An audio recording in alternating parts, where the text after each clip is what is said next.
ဇလန်းစာမှာတော့လင်းဆိုတဲ့အကြောင်းသူလေးကိုစစ်ဆေးမြင်းမြန်းနေတဲ့ပုံစံမျိုးနဲ့စတင်ထားပါတယ်။လင်းဟာဖခင်ကျောင်းဆရာရဲ့လာစာနဲ့အကြောင်းတက်နေတဲ့စာတော်ဘင်းဉာဏ်ဤထက်မြက်တဲ့အကြောင်းသူလေးပါ။တိုင်းအဆင့်တင်ချာစာမေးပွဲနဲ့ဗဟိတိပြိုင်ပွဲတွေမှာလည်းစုတစိတ်တွေအများပြားရရှိထားသူပါ။ဒီလိုအရေးချင်းတွေကိုဂုံယူစွာပြောဆိုပြီးတတိသားတွေအများစုတက်ကြတဲ့ဒီကျောင်းမှာတက်ခွင့်ရဖို့ဖခင်မကျောင်းဦးကြီးကိုပြောပြနေပေမဲ့လင်းကတော့ဒီကျောင်းမှာတက်ရင်ထိုင်းဘက်ငွေတသိန်းခွဲကုန်မှဖြစ်တဲ့အတွက်မတက်ချင်ဘူးလို့ပြောလိုက်ပါတယ်။ဒီခါကျောင်းကြီးကဘန်းငွေတသိန်းခွဲမဟုတ်ပဲတသိန်းနှခန့်ကုန်ကြမှာဖြစ်ကြောင်းပြောပေမဲ့လင်းကအသေးစိတ်တွက်ပြလိုက်တဲ့အခါမှာတော့တကယ်ပဲတသိန်းခွဲထင်နေပါတယ်ဒီလိုစွမ်းရည်မျိုးကိုပိုင်ဆိုင်ထားတဲ့ကျောင်းသူလေးလင်းတို့လက်လွတ်မခံချင်တဲ့အတွက်ကျောင်းကြီးကအခမဲ့စာတင်ခွင့်နဲ့နေ့လည်စာအခမဲ့ဖြစ်တဲ့ပညာသင်စုနဲ့ကမ်းလှမ်းလိုက်ပါတယ်တနေ့မှာတော့ကျောင်းစာကြီးတိုင်းမှာစာကြည့်နေတော့အတန်းဖော်တငယ်ချင်း Grace ကသူမဟာတင်ချာညံ့တဲ့အတွက်စာတင်ပေးဖို့လင်းကိုတောင်းဆိုတဲ့အတွက်လင်းကသူမကိုတင်ချာတွေကိုတင်ပြပေးနေပါတယ်နောက်တနေ့စာမေးပွဲခန်းထဲရောက်တဲ့အခါမှာတော့တင်လေချာလီစစ်နေတဲ့ Grace တယောက်မဖြေနိုင်ပဲမျက်ရည်ကျနေတာကိုမြင်ပြီးစိတ်မကောင်းဖြစ်မိတဲ့လင်းဟာခဲဖြတ်ပေါ်မှာအဖြေတွေကိုရေးပြီးတငယ်ချင်းဖြစ်သူကိုကူညီလိုက်ပါတယ်လင်းသူကပထမဦးဆုံးလုံးမိလိုက်တဲ့ဒီလုပ်ရဟာ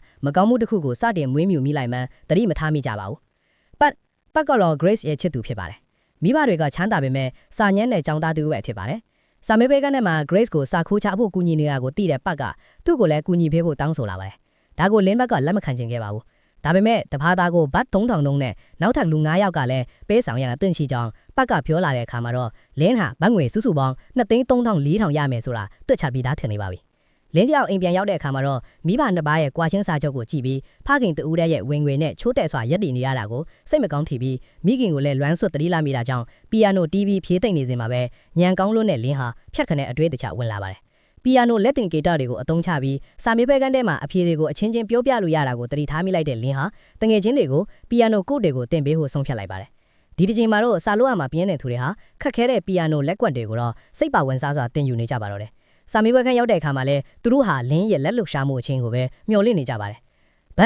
ဘန်ကတော့စင်ရဲနွမ်းပါတူထူပေမဲ့စားတော့တဲ့ကြောင်းသားလေးမှာဖြစ်ပါတယ်ဘန်စာမေးပွဲခန်းနဲ့ဝင်ခါနေအချင်းတန်ဆိုးတဲ့ကြောင်းသားကဘန်စီကနေခိုးကူးခွင့်ပေးဖို့တောင်းဆိုနေပါတယ်ငွေကြေးနဲ့ပါတောင်းဆိုခဲ့ပေမဲ့ဘန်ဘက်ကတော့လက်မခံခဲ့ပါဘူးစာမေးပွဲခန်းနဲ့ရောက်တဲ့အခါမှာတော့တန်ဆိုးတဲ့ကြောင်းသားဟာလင်းစီကနေခိုးကူးနေလာကိုဘန်ကမြင်သွားပြီးအခန်းဆောင်ဆရာကိုတိုင်ကြားလိုက်ပါတယ်ဒါပေမဲ့ကျောင်းသူတွေကိုမတူညီတဲ့မေးခွန်းတွေကိုပေးထားတာဖြစ်တဲ့အတွက်ဆရာထစ်သူကတော့အေးဆေးစွာပဲနေခဲ့ပါတယ်အဲ့ဒီအချိန်မှာပဲလင်းဟာတန်ရဲ့မေခွန်းစာရွက်နဲ့လဲလွယ်ပြီးမတူညီတဲ့မေခွန်းနှစ်ခုလုံးကိုတွက်ချက်ပြီးသူ့အဖွဲ့စီကိုလက်တင်ကေတာကနေအဖြေတွေကိုဖော်ပြပေးလိုက်ပါတော့တယ်အားလုံးဖြေနိုင်ခဲ့လို့ဝမ်းတာနေတော့ဘန်ကကျောင်းအုပ်ကြီးအထိပါတိုင်ကြားလာတာဖြစ်တဲ့အတွက်ကျောင်းသူလေးလင်းတယောက်ကျောင်းအုပ်ကြီးရုံခန်းကိုဖြည့်ရှင်းချက်ပေးဖို့တွားရပါတော့တယ်အခန်းဆောင်ဆရာကတော့မေခွန်းဟာနှစ်စုဖြေတာကြောင့်ခိုးကူးလို့မရနိုင်ကြောင်းပြောနေပေမဲ့ကျောင်းအုပ်ကြီးကတော့လင်းရဲ့စာရွက်ပေါ်မှာမေခွန်းနှစ်စုလုံးရဲ့ပုတ်စားတွေကိုတွက်ထားတာကိုသတိထားမိလိုက်ပါလိုက်လင်းရဲ့ဖခင်ကိုပါခေါ်ပြီးဘာလို့ဒီလိုမျိုးလုပ်ရတာလဲလို့မေးနေစင်မှာပဲဘန်ကငွေကြောင့်ဒီလိုလုပ်ရတာလို့ဝင်ပြောလိုက်တဲ့အတွက်လင်းတယောက်ငင်းဖို့မရတော့ပဲကြောင်းပညာသင်စုကိုပယ်ဖြတ်လိုက်ရပါတော့တယ်။ကျောင်းအုပ်ကြီးကလင်းကိုပြောဆိုဆုံးမနေပေမဲ့လင်းကတော့ကျောင်းအုပ်ကြီးလည်းတရားမဝင်ငွေကြေးလက်ခံရယူတာပဲလို့ပြန်ခံပြောလိုက်မိတာကြောင့်နိုင်ငံခြားပညာသင်စုကိုပါထပ်မံပယ်ချလိုက်ရပါတော့တယ်။အိမ်ပြန်ရောက်တဲ့အခါမှာတော့ဖခင်ဖြစ်သူဟာလင်းရဲ့လုပ်ရက်တွေမှားပြီးတငယ်ချင်းတွေကိုစာခိုးချနီးတွေကိုတင်ပေးမဲ့အထားစာတင်ဟဲ့ရင်ပုံမကောင်းဘူးလားလို့မဲ့ရွယ်ဝိုက်စွာနဲ့သမီးဖြစ်သူကိုဆုံးမနေပါတယ်ဖခင်ရဲ့နဲပါတဲ့လစာကိုကာမိအောင်လင်းတယောင်လှုပ်ဆောင်ခဲ့ပေမဲ့လွဲမားတဲ့လုပ်ရကြောင်းဖခင်ရဲ့အပြစ်တင်မှုတွေသာရရှိခဲ့ပါတယ်။ဒီလိုနဲ့လင်းတို့တငယ်ချင်းတွေတက္ကသိုလ်ဝန်ထမ်းကိုရောက်ရှိလာကြပါတော့တယ်။ဒီတစ်ချိန်မှာလဲ Grace ကသူချစ်သူနဲ့အတူနိုင်ငံခြားတက္ကသိုလ်တစ်ခုမှာကျောင်းအတူတက်ခွင့်ရခြင်းတဲ့အတွက်လင်းကိုကူညီပေးရန်တောင်းဆိုလာပြန်ပါတယ်။ဒါပေမဲ့လင်းကငင်းပယ်လိုက်ပေမဲ့ငွေကြီးချိုးတဲ့အတူလင်းကို Grace ကပတ်6သိန်းနဲ့ကန်လန့်လိုက်တဲ့အခါမှာတော့လင်းတယောက်ငင်းမနိုင်တော့ပါဘူး။ဝင်ခွင့်စာမေးပွဲမေးခွန်းဟာတကဘာလုံးအတွက်တဆုံသားထုတ်ပြီးဖြည့်ဆို့ခြင်းတွေဟာလည်းမတူချောင်းကိုတိလိုက်တဲ့လင်းဟာနေထွက်ချိန်စောတဲ့နိုင်ငံမှာတွားရောက်ဖြည့်ဆို့ပြီးအဖြေတွေကိုတငယ်ချင်းတွေစီကိုပို့ပေးဖို့ဆုံးဖြတ်လိုက်ပါတယ်။အဖြေတွေကိုသူတို့3ယောက်တင်မကနောက်ထပ်ကျောင်းသားတွေကိုပါရောင်းပြီးငွေတွေတန်းချီရဖို့အထိပါတိုင်ပင်လိုက်ပါတယ်။ဒါပေမဲ့စာမေးပွဲကမှနေထွက်လာရဲ့အဖြေတွေကိုပို့ပေးဖို့အတွက်အချိန်တွေဟာနဲလွန်းတဲ့အတွက်ဘန်ကိုပါလက်ကွက်စင်ကစီးယုံနိုင်လိုက်ကြပါတယ်။အဖြေတွေကိုလင်းနဲ့ဘန်ကတယောက်တစ်ဝက်စီတာဝန်ယူဖို့သဘောတူလိုက်ကြပါတယ်။ကျန်တဲ့တငယ်ချင်းတွေကလည်းဝင်ခွင့်စာမေးပွဲအဖြေဝယ်ယူမဲ့ကျောင်းသားတွေကိုအဖြေတွေကိုလက်ခံရရှိမဲ့နီးလန်းတွေကိုချပြောင်နေပါတယ်။ဒီလိုနဲ့လင်းနဲ့ဘန်ဟာထိုင်းနိုင်ငံထက်4နာရီပိုစောတဲ့စစ်တနီမြို့မှာစာမေးပွဲဖြေဆိုဖို့ရွေးချယ်လိုက်ပါတယ်။စာမေးပွဲပထမပိုင်းတစ်ချိန်ပြီးတဲ့အချိန်မှာလင်းနဲ့ဘန်ဟာအလွတ်ကျက်လာတဲ့အဖြေတွေကိုအင်တာထဲမှာဖွက်ထားတဲ့ဖုန်းကနေတစ်စင်ပို့ပေးလိုက်ကြပါတယ်။ဒါပေမဲ့တစ်ချိန်မှာတော့အင်တာထဲမှာစာပို့နေတဲ့ဘန်ကိုစာမေးပွဲတာဝန်ရှိသူတွေကတတိထားမိလိုက်ပြီးရုံးခန်းကိုခေါ်သွားကြပါတော့တယ်။ဒီခါကြံတဲ့အဖြေတွေကိုပို့ပေးရမယ့်တာဝန်ကလင်းတယောက်ထဲရဲ့တာဝန်ဖြစ်လာပါတော့တယ်။စာမေးပွဲပြီးတဲ့အချိန်ထိစောင့်ရင်အချိန်မမီတော့မှန်သိတဲ့လင်းဟာနေမကောင်းချိန်အောင်ဆောင်ကတာဝန်ရှိသူတွေကိုရှောင်ပြီးအဖြေတွေကိုပို့ပေးနိုင်ခဲ့ပေမဲ့လင်းကိုလည်းစာမေးပွဲတာဝန်ရှိသူတဦးကမတင်ကားတဲ့အတွက်ရုံးခန်းကိုခေါ်ဆောင်ခြင်းခံရပါတယ်။ ဘန်းကိုတော့စီကန်းချိုးဖောက်မှုကြောင့်ဖြေဆိုထားတဲ့အမှတ်တွေကိုရုပ်သိမ်းလိုက်ပါတယ်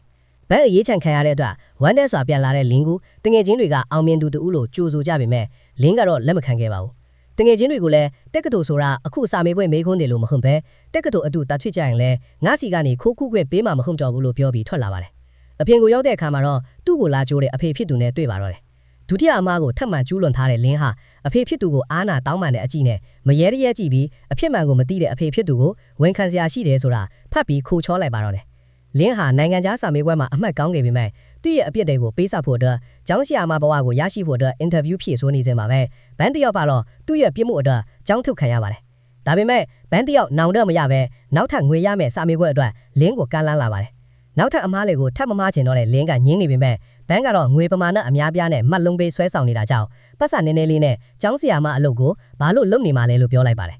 လက်မခံဘူးဆိုရင်ဒီကိစ္စရဲ့ကျိုးကွိုက်သူဟာလင်းဖေပြီးပါဝင်ပတ်သက်ခဲ့တဲ့ကျောင်းသားအားလုံးကိုလည်းဖော်ပြလိုက်မယ်လို့ချင်းချောက်လိုက်ပါတယ်ဒီတစ်ခါမှာတော့လင်းကတကယ်နောင်တရသွားခဲ့ပြီးလုံမိခဲ့တဲ့အမှားသွားတာဝန်ရှိသူတွေထံဝန်ခံနေရင်းနဲ့ဇလန်းလေးကိုအဆုံးသတ်လိုက်ရပါတော့တယ်